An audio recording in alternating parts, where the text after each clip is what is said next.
Dr. V here, burnout expert, well-being coach.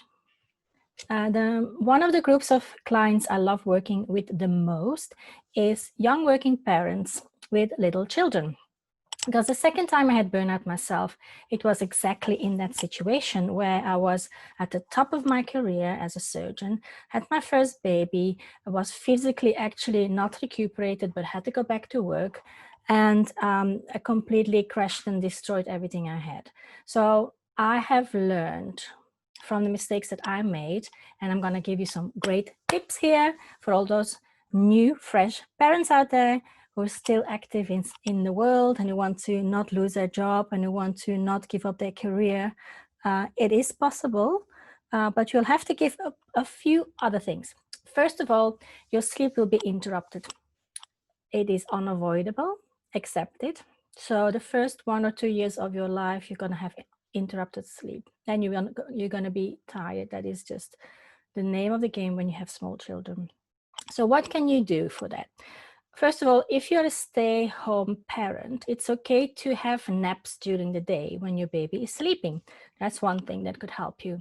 Second thing is what I found with my third child is I didn't follow the rules of not having baby in bed. I actually had my baby in bed breastfeeding, which relaxes the mother. Baby is quiet, sleeps like an angel, and the parents and the rest of the kids could sleep like an angel because there was never any crying. It was just like she would wake up, have some breast milk, fall back asleep, and we all had wonderful sleep. So I know this is controversial and a lot of doctors will say this is dangerous because mothers will roll on top of their babies and crush them. But actually, this is not really your mother instinct. I don't believe in that. Your mother instinct will always protect your baby. These accidents have happened with parents who were intoxicated, drunk, or on drugs, and then they are not aware that they have a baby in their bed, and then they might suffocate their child. But obviously, I'm talking here to working parents who are in a healthy space of mind, who are not addicted.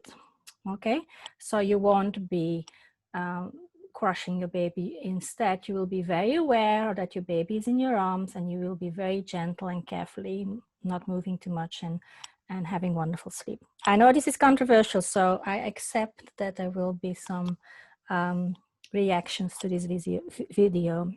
Second of all, if you're physically well enough, don't stop exercising. So for the fathers, that's not a problem. You can sit down with your partner and say, listen, for our own well-being, we need to give each other some time to exercise, ideally a little bit every day, minimum of 3 times a week. So for instance, mother can watch baby, or actually what we used to do is we used to go for long walks through the forest with our baby or on the beach together. That was lovely. It's nice bonding time. You get outside, you get some cardio in, you get some fresh air. So I thought it was ideal. But sometimes maybe the mother wants to go to a yoga class or something Pilates, and then the father can watch the baby and vice versa.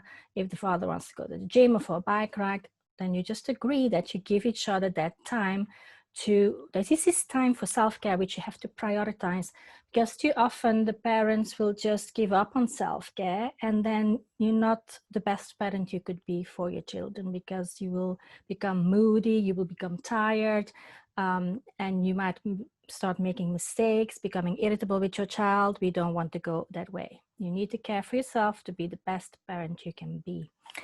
So I already also mentioned you need to communicate clearly with your partner and make these agreements to split the work between the two of you.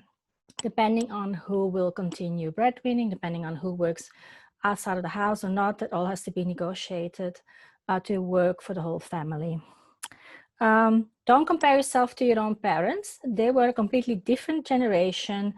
Society had different expectations. I think a lot of the things my parents were taught was wrong. For instance, the generation of my parents, they said that breast milk is bad for the baby. And they gave me like salad mashed up instead. So that really crashed my metabolism from day one.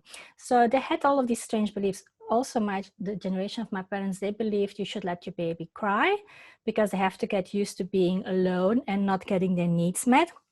Please. I believe in kangaroo care, where you carry your baby around with you. Your baby always feels safe and happy. I don't think it's necessary to let your baby cry, because they're usually just crying because they need a clean nappy, because they're hungry, because they're cold, or because they want to cuddle. And that's perfectly normal human behavior.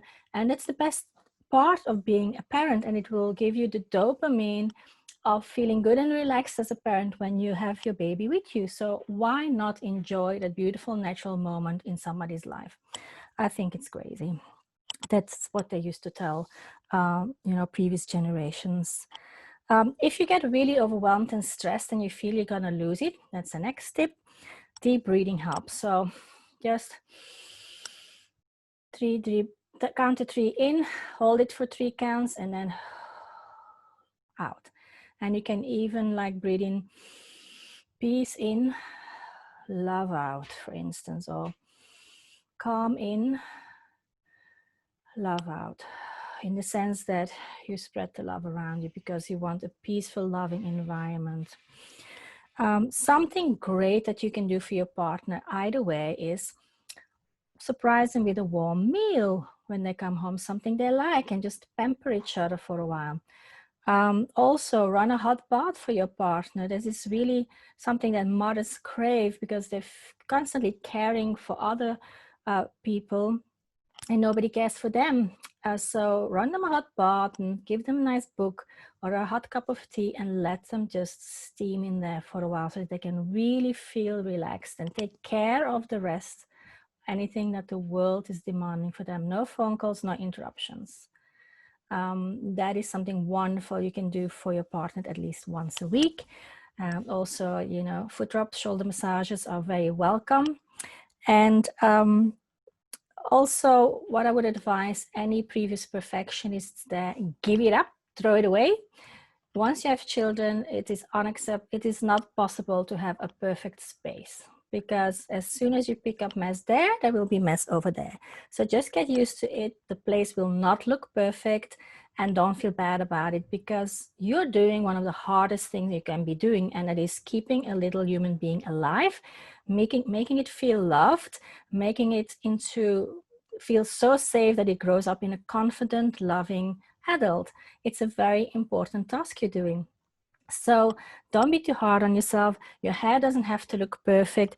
You don't have to be on high heels. But last tip is, and not many parents do that, and my obstetrician told me to do this, and she was right. From the first week that my baby was born, she said, I'm sending you my daughter so that you have a night out. And my husband and I, we went out date night once a week. And we had a babysitter, even when the baby was really young, just for a few hours. In the beginning, we just like walked to a local restaurant and back, and then we did art lessons together. And then we had a snack, like a meal afterwards, went back home. So this time of bonding of the parents together without taking constant care of a child is so wonderful, because this is your support system. You two are into it together. You need to have clear communication. You need to care for each other. You need to pamper each other. And that goes both ways.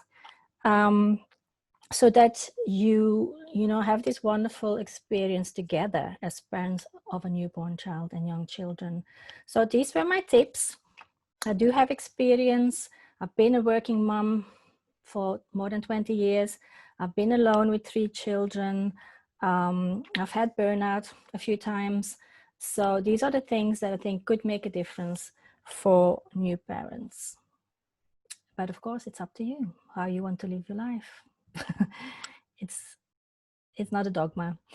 In any case, you can contact me on my website, burnout-doc.com, or by email, burnoutexpert@gmail.com, if you have any questions.